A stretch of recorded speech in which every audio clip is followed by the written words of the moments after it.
The American Civil War was just as much a war of religion as a conflict over economics or politics.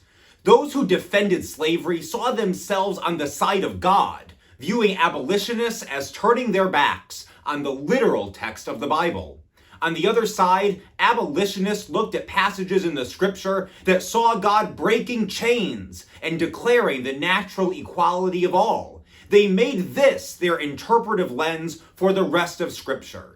They see abolitionism in the spirit of the text, if not in its letter.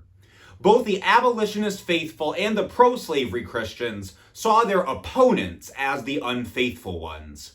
In 1849, this theological war came to Eldersburg and Wesley Chapel Methodist Episcopal Church. I'm Reverend Ian Collier, and this is a special edition of 2-Minute Methodism. Even though our spiritual forefathers carried Wesley's name, just as our fellow American Methodists had turned their back on Wesley's loyalist views during the Revolution, very early on they also compromised their morals by not enforcing Wesley's firm abolitionist stance regarding Methodist laypeople holding enslaved persons. This would eventually lead not only to a rupture in our nation, but the unraveling of our church. As the story goes, one Sunday in 1849, the staunch abolitionists of Wesley Chapel, rifles in hand, met their pro-slavery neighbors at the door of the church and expelled them from the church for their unrepentant sin. This group of Southern sympathizers would quickly organize their own parish, the ironically named Freedom Methodist Episcopal Church South.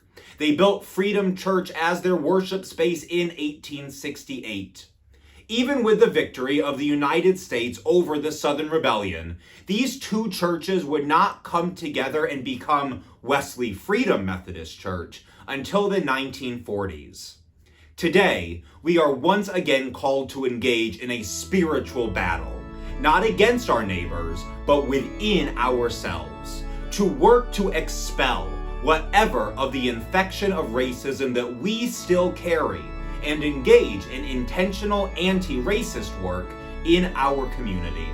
We do this for the sake of our witness as those who inherit the legacy of both the abolitionist Wesley Chapel and the slaving Freedom Church. And we do this as those who will ourselves one day stand before the dread judgment seat of Christ.